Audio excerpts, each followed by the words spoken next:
All right. Well, people will be trickling in, but welcome to the Food Freedom Masterclass webinar. We are so happy to have you and really excited to talk about not only like our kind of journey towards food freedom, but how you can do it too. Because I remember there was a time in my life where I thought how I'm living right now would be impossible to see the results I want and also be able to eat what I want to have that balance. So we're going to be chatting all about that today. But let me share my screen and we'll get started with a little presentation I have for you guys. And I want this to be very like collaborative as well. So if you have any like questions throughout, like don't feel afraid to like unmute yourself or throw it in the group chat or whatever. This is a safe space to talk about all things fitness, food freedom, all that stuff. Hey, Cassie. Hi, I made it. Hey. And I was like connecting to audio for forever. I'm like, is she coming? We don't know. Just kidding. She'll come.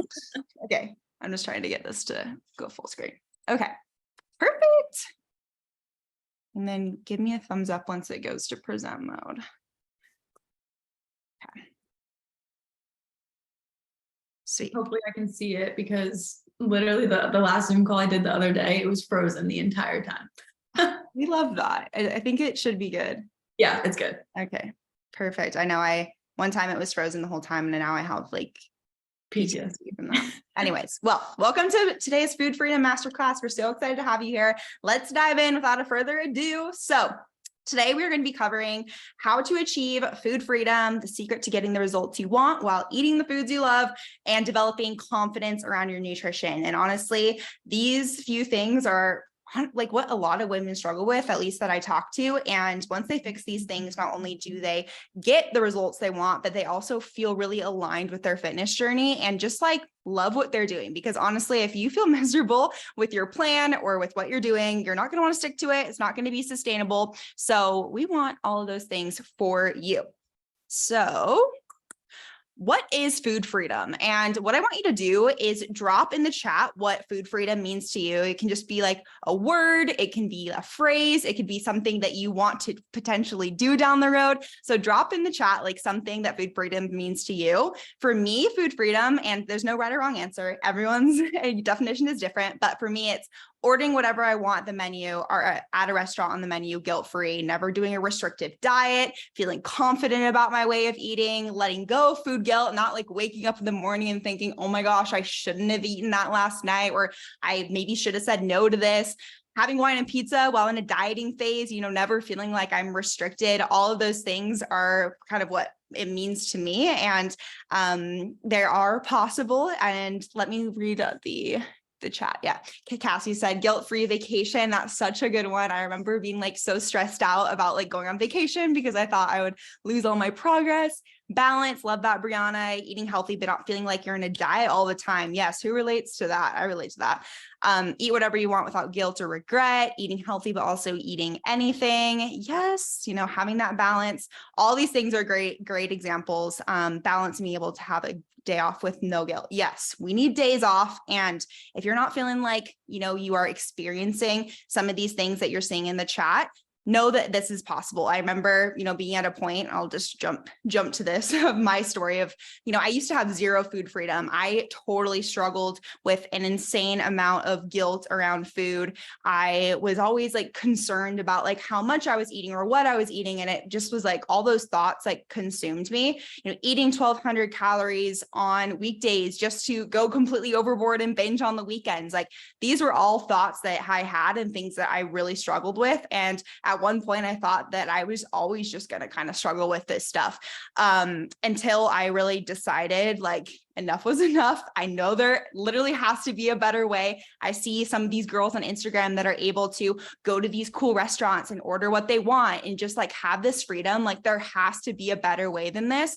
And that's where I really went on this like self-development journey to find the solution to that. And now, me, Cassie, being able to help women be able to, have that journey for themselves as well. And I know Cassie can probably relate to this, but when people have these transformations, obviously physically, it's really cool, but also in their like, my relationship with food is so much better now. That's what really hits me in the feels. I don't know, Cassie, do you relate to that?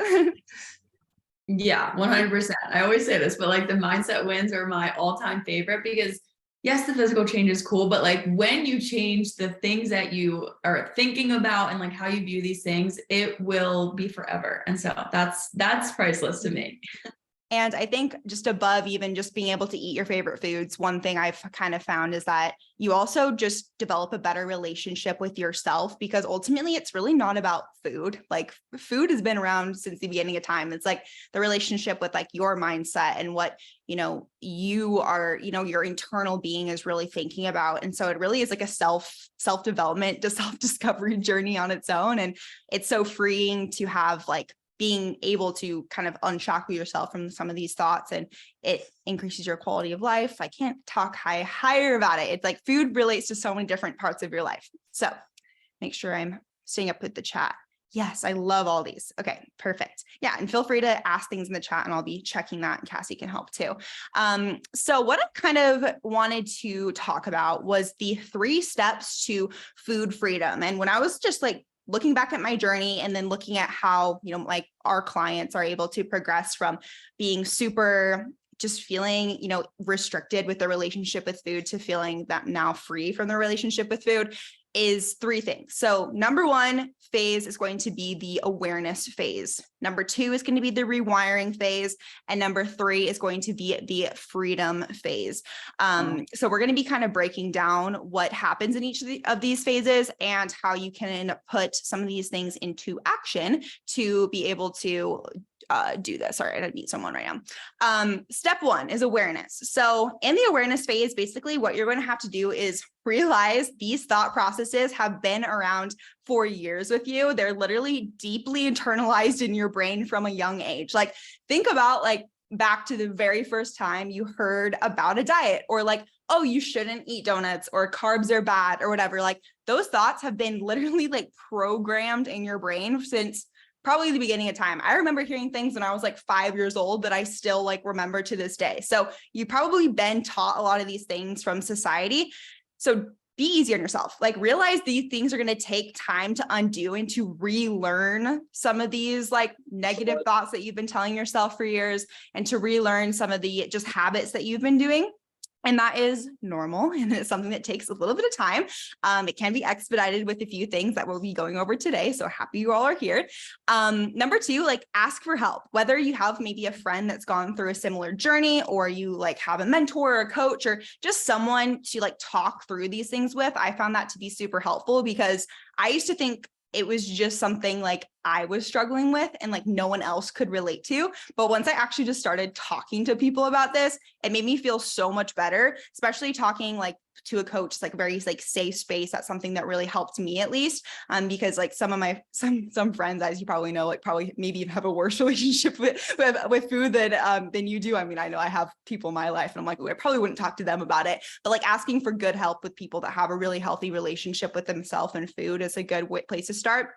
Then starting to recognize unhealthy patterns and behaviors you do in your daily life.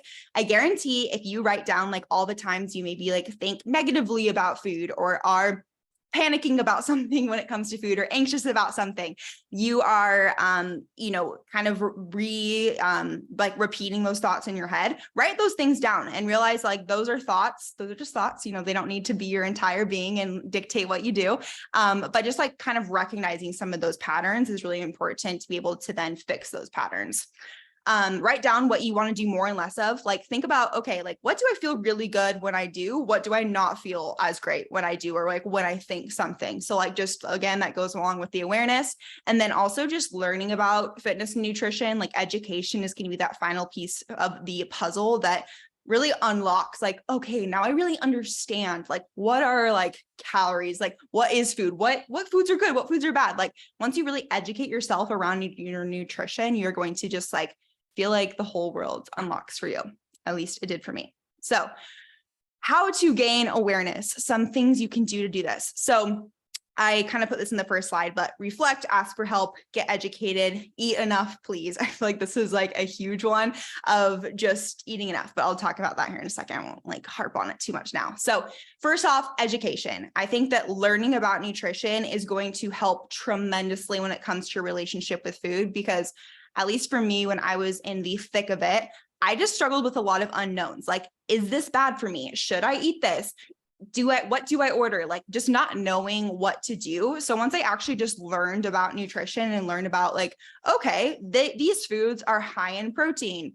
These foods are higher in fat. Like, that's one thing that I think macros really helped me out with. And I know a lot of our clients out with too, is like setting you free, because you realize like, okay, some of these foods are just more nutrient dense, maybe higher in protein, but it doesn't mean that the foods like donuts or cake or whatever are bad necessarily. They are just higher in carbs, higher in fats, right? So like kind of just understanding nutrition in like a macro aspect was something that really helped me. And I know helps a lot of people that we've helped out with too. But even if you don't want to track macros, just kind of being more mindful of like, okay, like what is in these foods, and realizing that you don't need to be like 100% only eating clean foods, realizing that you can have a balance of foods, right? But just knowing that there's no good or bad foods is what I'm trying to say. Understanding scale fluctuations, realizing that if you have a meal out and you're up 5 pounds or not, you haven't gained 5 pounds of fat, right? One of these things I'll talk about here in a second is how to progress yourself to incorporating more foods and feeling totally guilt-free when it comes to eating a meal out or having food that you typically would deem as unhealthy, but understanding that the scale will have ups and downs and not letting that dictate your, like how you feel about food as well. And then knowing how cardio and calories play a role in fat loss and fat gain. Like, this was something that changed the game for me. Once I realized that like having one meal out wasn't going to make me like gain a ton of weight, or knowing that, you know, it takes a lot of extra calories to put on a pound of body fat. Same thing like with cardio, like you can't just like jump on the treadmill and like outrun a bad diet. You've probably all heard that. But that's just something that once you understand energy balance and once you really just like educate yourself around those two things, I feel like it makes you mentally realize like, okay, it's really not that big of a deal. It's really not that serious. And I've been putting so much pressure and guilt on myself for like no reason. Your body is smart. Your body is trying to survive. And I know when you're in the thick of it, you're like, no, like I want to control this stuff. But we have to have that balance in order to like live a healthy and sustainable lifestyle. And the next thing is help. So this first phase, the awareness phase, was the most important one for me, at least, to have support. I got to a point where I was like, I am totally alone in this. This is awful. I literally can't even eat blueberries without like thinking this has too much sugar in it. Like, it was not fun. And I had a moment where I could either keep on going on this path or just like ask for help. So that's like when I hired my first coach that mentored me through this, because you're gonna have a lot of like these crazy thoughts and stuff going on when it comes to food, and just having someone to check you, like even if it's a friend, like, dude, like why, like, no, like don't think about it that way, like think about it in kind of a different way, and replacing those thoughts will really be helpful. And another aspect to this is like you potentially could be under eating. So if you're eating 1,200 calories, your relationship with food is probably going to inherently be a little bit worse because you're eating super low calorie, right? So if you actually take that's a whole nother webinar that we've done before. So if you want the recording of that, just feel free to DM me and I can send you our reverse dieting webinar. But you could be under eating, which, you know, if you're eating low calorie, you're going to feel restricted regardless. And a lot of times just bringing up your calories, your relationship with food will immediately change, just because you have more like calories to eat and you feel like a lot better with that and less like hungry and snacky and that stuff. But Kathy, do you have anything else to add to this? I know I just like talked for like 10 minutes, I feel like. I love it. You're crushing it. I love when you said you can't like outrun a bad diet and that sort of thing. And something that I always reminded myself of was like, one day of good eating, if that's not going to just like transform your body and make you lose a crap ton of weight, like one bad day or one bad meal or one, and I say bad as in like, you guys know what I mean, but it's not going to derail all of your progress or make you gain a ton of weight. You know what I mean? So it's really just about balance and understanding. For sure. Okay. So I'm literally talking about this right now, but so after you gain awareness, you'll be able to start being aware of the 80-20 mindset and the balance when it comes with that. Some in the chat. How do hormones play into that? I'll answer this in a second after this slide. with the 80-20 balance, that's kind of like what what our method is. So 80% of your food should be like whole nutrient dense foods, but 20% you have to allow yourself to like have those fun foods, have the glass of wine, go out to eat. Like those are going to be the things that adds flexibility. So you aren't resenting your fitness journey and resenting your plan. And you can get great results eating 20% bad foods. There's no reason to cut all those out. So start also eating like fear foods. Like some examples, like I used to be so scared to eat bagels, like for what reason? Now I eat them like every single day. Think about those foods that you're like scared almost to eat because you're like, those have been deemed bad foods my whole life. Start eating them and realize like, wow, well, I'm still making progress and I'm fine. And I think once you have that realization, it really, all the pieces of the puzzle kind of start coming together. I remember thinking that like chocolate was super bad. And my coach was like, hey, just like have a little bit of chocolate every single day and realize like, you're not going to like put on weight because of chocolate. Like it's about like the calories that you're eating on the day-to-day basis, not the chocolate that's bad. So you'll be able to probably start eating some of those fear foods, as you can say. Developing awareness around nutrition by tracking macros or being aware of protein, carbs, fats. I already kind of talked about that, but you'll probably be able to really kind of like start understanding nutrition and macros like through that repetition and just like that practice. Experiencing eating like 2,000 plus calories and not gaining weight. I really think that restoring your relationship with food can happen in a calorie deficit, but I really think that it happens at maintenance when you are able to eat a lot of calories and to realize like, wow, I'm really fueling my body maybe for the first time ever. I mean, we've had a lot of clients that have been eating super low calorie for years and years and years and years. And of course, your relationship with food is going to be distorted if you've been eating super low calorie for years. So experiencing eating at maybe a maintenance period, most of our ladies maintain anywhere between like 1,900 to 2,500 calories for the crazy metabolism ladies and don't put on body fat, right?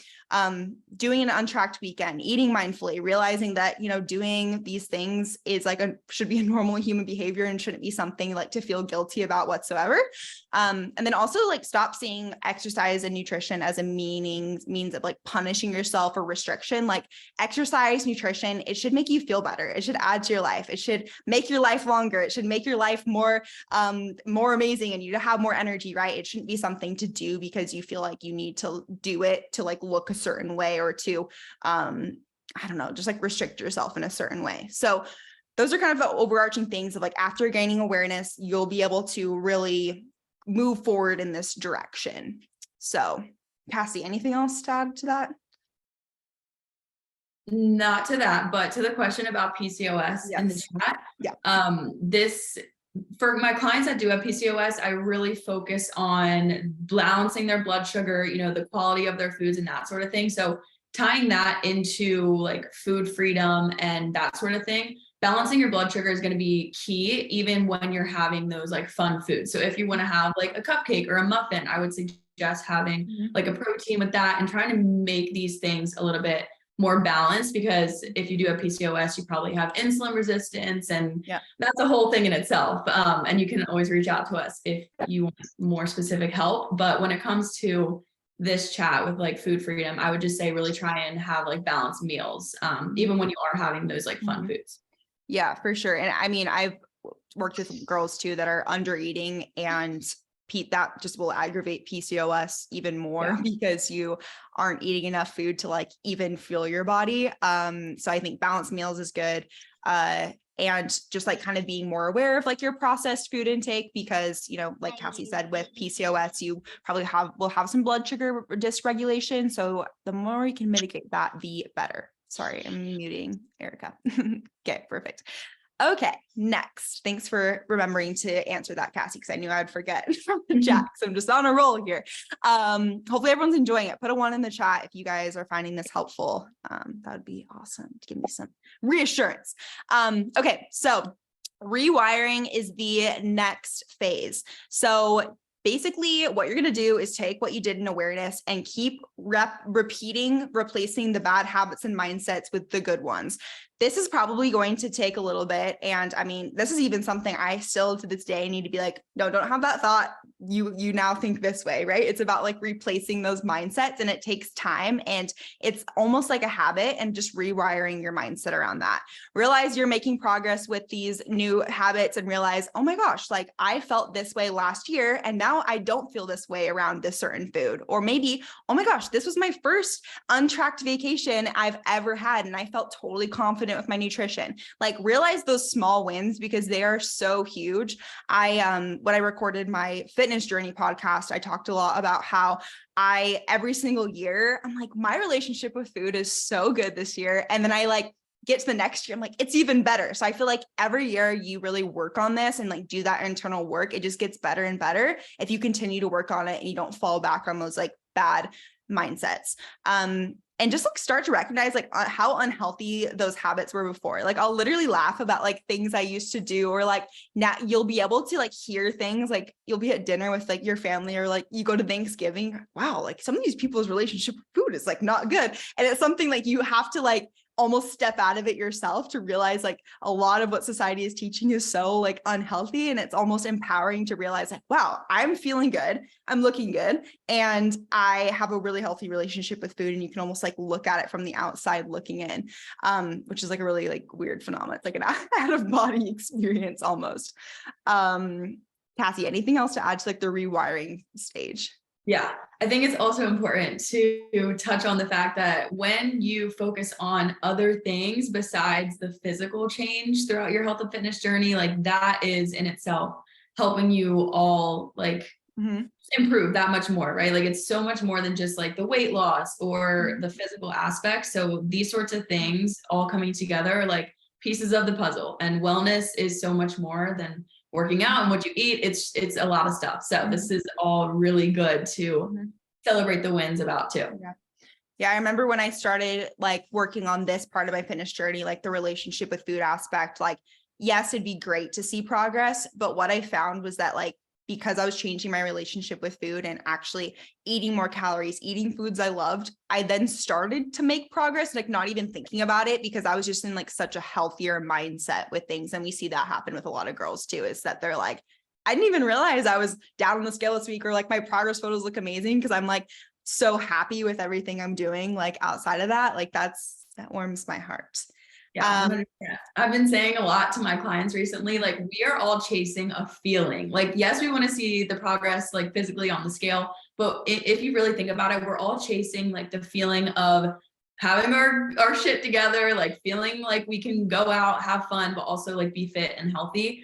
So yeah, that's the best. Yes. I'm just responding to people in the chat. But so after you do this repetition and you're putting in the work, and I don't want to put like a certain time frame on it, right? Because it really depends on how long you've been struggling with this, and everyone's journey. Like, this is your journey, right? There's no like exact point A to point B. Like, there's going to be ups and downs, but by the point like you feel food freedom, like you should feel fully free from food. Thoughts might creep up. Like, I'd be lying if I said sometimes like I don't have like a negative thought around food, or I feel a little bit food guilt, but you have the skills to recorrect those thoughts and to not let those consume you, or to let you think negatively about food, or do something that you may have done in the past, like working off with cardio or whatever. Like, you've replaced this with better habits. Having the balance you've always dreamed of, like this will look different for everyone. For me, like being able to go on vacation, like guilt-free, and have fun and miss a workout if I have to, or not be perfect with hitting my macros, right? Like whatever that balance looks like for you, like having that balance and realizing, wow, I never thought this would have been possible.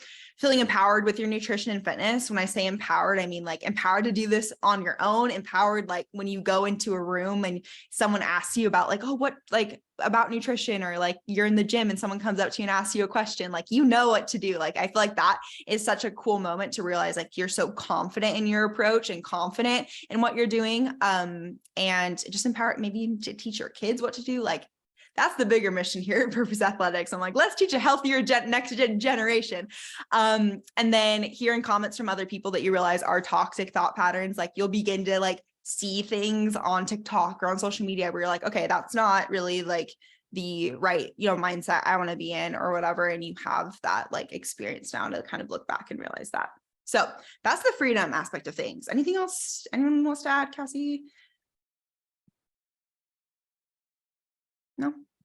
Okay, cool. So let's talk about the secret to eating the foods you love and still making progress. Obviously, all of this kind of like adds to this, but I think like when it really boils down to it, the few points that I think are most important are eating 80-20. It's not about being 100% perfect. What we find is that when people try to focus on being 100% perfect, they end up like going crazy on the weekends, or they have, they binge eat or whatever. So if we are eating 80-20, you're incorporating foods on a regular basis. I'm talking like daily, like having a little bit of like things you love. Like you're never going to get to that point of like just feeling like so restricted with things. Like it's about what you do like consistently. It's not about what you do like maybe one weekend out of the year, right? Like it's about what you're doing consistently over time that's going to produce the results that you're looking for. So 80% of the time is consistency, in my opinion. Incorporate these foods daily to avoid a binge restrict cycle. I already kind of like said this, but that's what we find a lot of women when they struggle with like going on the weekends and then just like everything goes out the window is because they're having a very restricted week and being super perfect during the week. So then when it comes to weekends, like their mindset's like, well, it's the weekend, like whatever. But if you've been incorporating the balance throughout the week, like you'll get to the weekend and you won't need to do those things because you're like, oh, I already like feel pretty healthy with my relationship with food and I've already had these things throughout the week. Practice, like please practice. Learn about macros, learn about nutrition, learn about what these things are comprised of. Sorry, I tried to mute someone and then I clicked over. Well, learn about what these things are comprised of. So that way you really understand and you can eat with complete ease when you're going to a restaurant or when you're on vacation, because you really understand how fitness and nutrition play a role into your progress and into your life as a whole.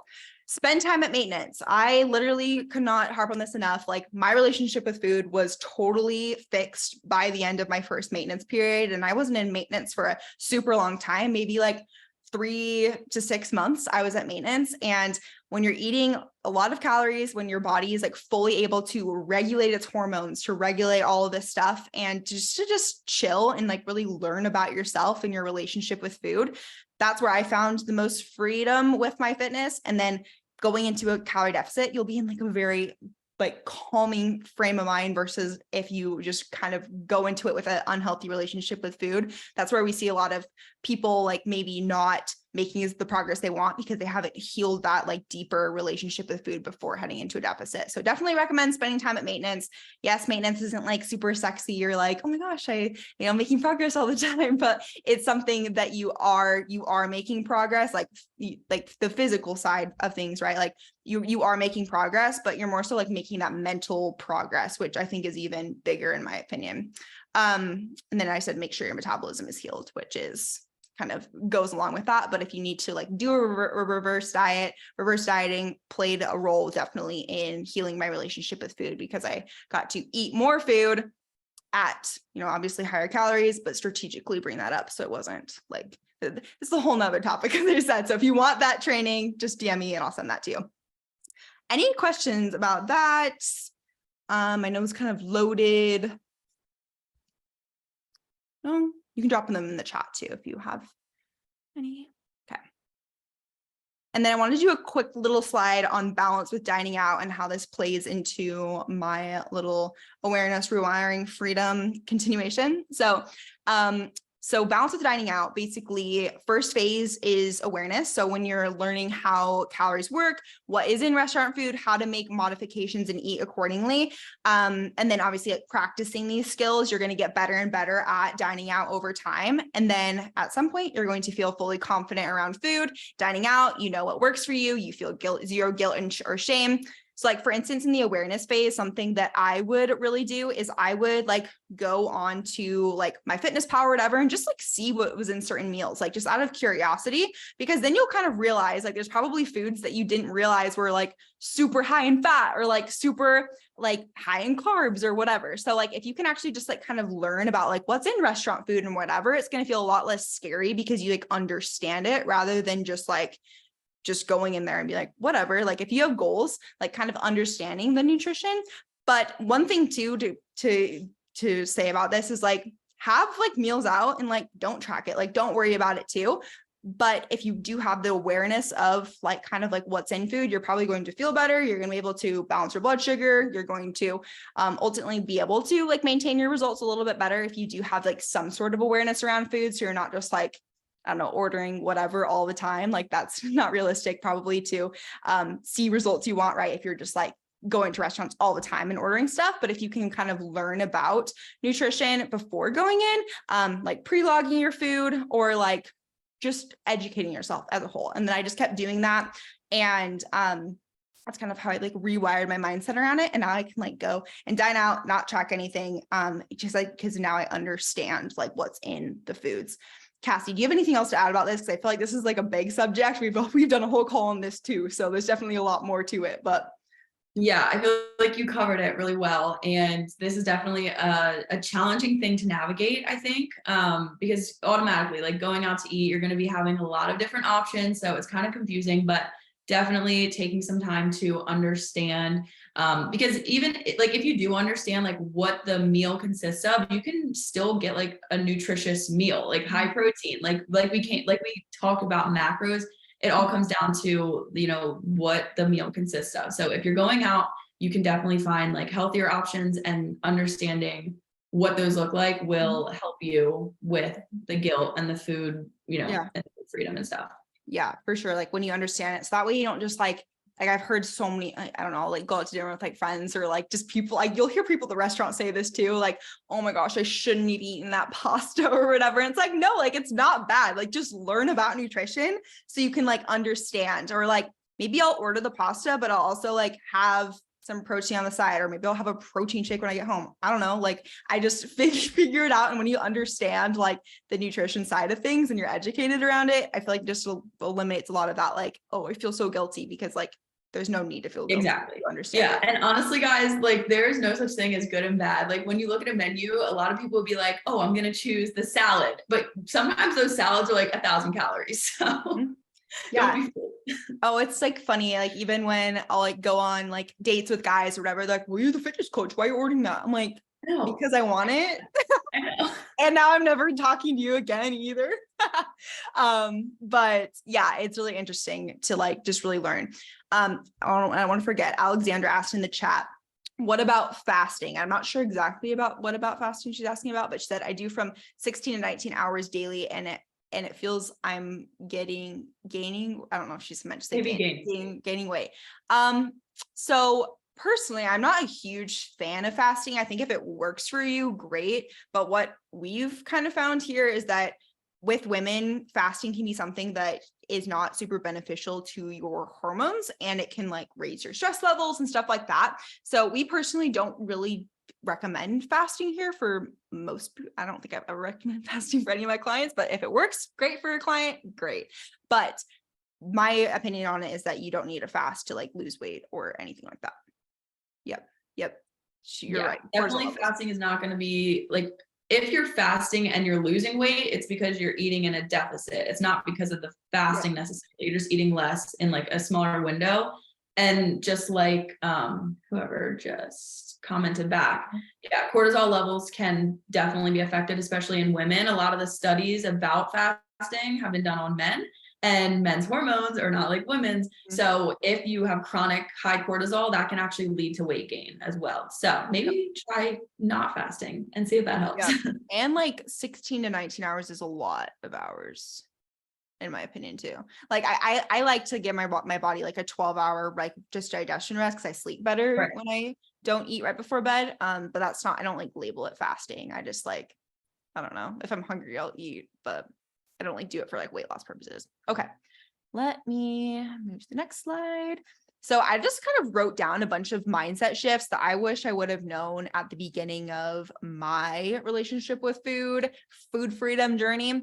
So number one, you don't need to work off a meal. I used to be literally the worst at this. I would think like, oh, I'll just like work it off tomorrow. Like that's not a good mentality to be in. If you want to like get a walk in or you happen to get a workout in after your like big meal the night before, great. But like, don't do it out of like, I need to like work this off. Number 2, no good or bad foods. I literally need to get a tattoo of this apparently because I've said it like 6 times on this, not even 6, probably 60 times on this call. But there seriously just is no good or bad foods. If you just start by not calling foods good or bad, you'll immediately be helping on that road of restoring relationship with food because you just realize like some are more nutrient dense, some are less nutrient dense, and that is okay. Number 3, restricting only leads to binging. I don't really like the word binging, but like everyone understands what I mean when I say binging. But you know, if you restrict your foods, your favorite foods, you are just know you are going to get to a point where you want all of your favorite foods and you don't want to get to that point. So if we just kind of sprinkle those foods in throughout the week, that is the best way to do that. Number 4, going to bed. When I was writing this, I must have just been like on one. Going to bed hungry isn't a flex. Like, don't go to bed hungry. Like, don't feel like, oh my gosh, I like need to like restrict myself. So I like can't go to bed, or like carbs after dark are bad, or like can't eat after 7. Like, eat please before bed. And you know, your sleep will be a lot better.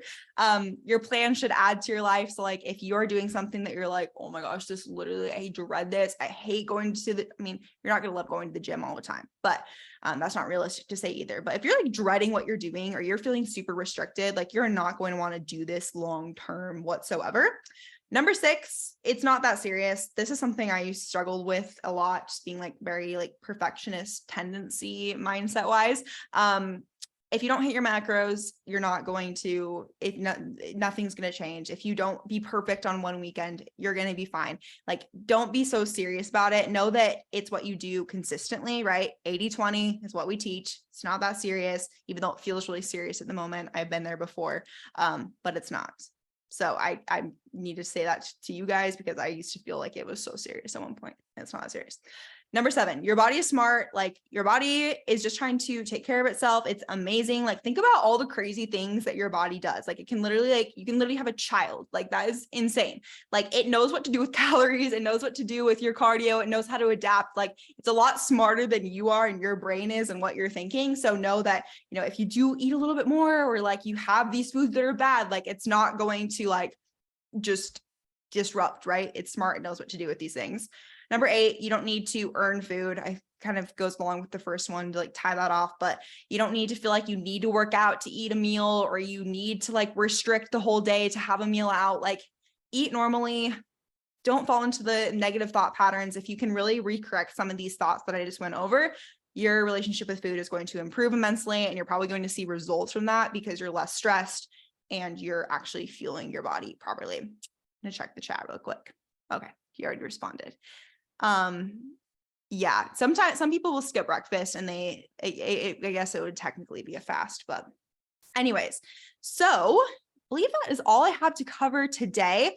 I do have a little special surprise though, for you guys. Let's see, as a little thank you, I have a couple little specials. So only you guys that are on the call today get to have access to these. So we are actually doing 3 spots for 20% off one-to-one coaching. So if this is something that you have wanted to do, definitely a good time to do it. I'm going to drop the link in the chat here if you wanted to take advantage of either of these specials. So 3 spots for that.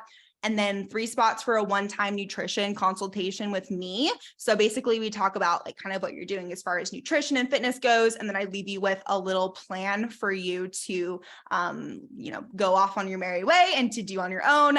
But like really to kind of get that clarity. If you're like, what do I do? I don't understand like why I'm not making the progress I want. I feel like I'm doing all the right things. And that would be the perfect thing for you. We don't do that too. Like I thought about it on the spot because I was making this presentation. I'm like, I feel like some of these girls are going to listen to this and be like, I just need like a little bit of an extra boost. So yeah, that's kind of the little fun things. And I already see like, oh, I think like one of the spots got taken on my secret chat. So if you want this, you gotta first come, first serve. So make sure to fill out that type form.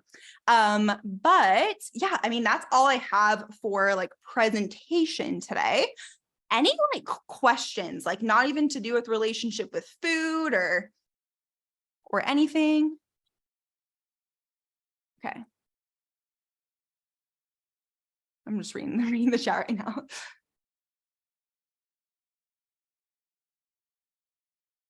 Yeah. So when you were, so basically what she asked is like, when you are increasing your food intake, like when you have a whole meal, you like only want to take 2 bites because you're already full. So this is very normal when you're increasing your food to experience, like feeling full because you're not used to eating that much. And it actually probably means your hunger hormones are a little bit out of whack, which is, if you think about it, like if you've been eating a certain way for a really long period of time, your body is going to adjust to that. So it's going to be something that if you just keep eating, your hunger hormones are going to come back and it's going to feel easier over time. Another thing you could try to do is, other than just like time and letting your body like really recalibrate those hormones, is to eat lower volume foods. So I'm not sure like what you're eating, but like, let's say if you're trying to eat like cauliflower rice, like that's going to be a lot of volume of like eating rice. Whereas if you eat like jasmine rice, that's going to be lower volume. So think about like eating lower volume foods so you're not as like choking like a huge meal down. Cassie, do you have any tips on that though? Yeah, I think you covered it really well. If you think about it, like when you're, like Abby said, if you're eating a certain amount for a long period of time, your metabolism will like burn that many calories. So if you just slowly but surely like force yourself to eat more, your body's going to be speeding up and your metabolism will speed up, and that will make you burn more calories and you'll eventually start to feel hungry.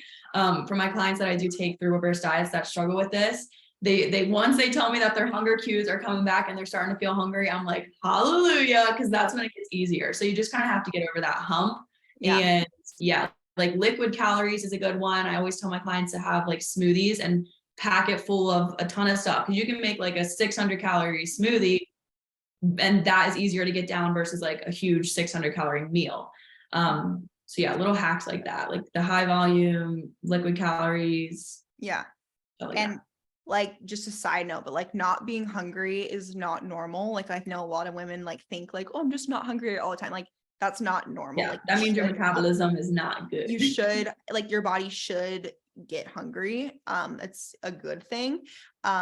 So start with that. Also too, like, I don't know exactly what her situation is, but if you just go from like you're eating like low calorie to like 2000, like that's going to be a huge jump. So like what we do here is like strategically add in small amounts of calories. That way you're not feeling like all of a sudden, oh my gosh, I'm eating like 500 calories more, which probably will, you could risk putting on like extra body fat that you don't like necessarily have to. And you're also going to feel like it's really hard to eat a lot of food at once. So, okay, next question. Alexandra, how can I choose the right protein shake? I'm assuming you're saying a hypothyroid, but I'll just make that assumption. Yeah, Sydney, you're welcome. Yeah, so right protein shake. I mean, there's no like right or wrong protein shake. I would just go for one that has like cleaner ingredients. There can be a lot of like additives and that stuff. Cassie, if you want to drop your link to Legion, you can do that in here too. Cassie works with Legion and they have really good products that are like cleaner. And taste really good and whatever. But like when you're looking at a protein shake, a lot of them, especially like if you buy like a really cheap one, they actually don't have as much protein as they actually market, which is a little bit sus. So you want to like go with a good brand that has good ingredients in there. But yeah, I mean, there's no right or wrong one. I would just do your research. We can give some recs though. Legion, I like First Form but they have, I think all of them have some funky ingredients in there. It's really hard to get one that's like totally clean unless you buy like an $80 like grass-fed beef one that is like a little chalky, but it's okay. Anyone else have any questions? Anyone? Did you find this helpful? Hopefully. It was very good. Yay. I like talking about it. It's almost like hard for me to like put all my thoughts out because I have so much to like say about this subject, just because I know how much it affected my life and how much it can change other people's lives. So it's like, there's so much to do. So thank you. I'm excited. I'm gonna drop that link one more time. If you guys want to take advantage of that, would love to see you on the other side. And signing up for this doesn't mean that you like immediately have to get started, like just knows that you're interested and I can put you on the list. So that's all that means. But I had a really good time tonight and I'm going to be sending out this recording as well. If you want to go back and watch it, you guys can watch as many times as you want. So have a good rest of your Thursday and I'll chat with you guys hopefully all soon. Bye. Bye, everyone.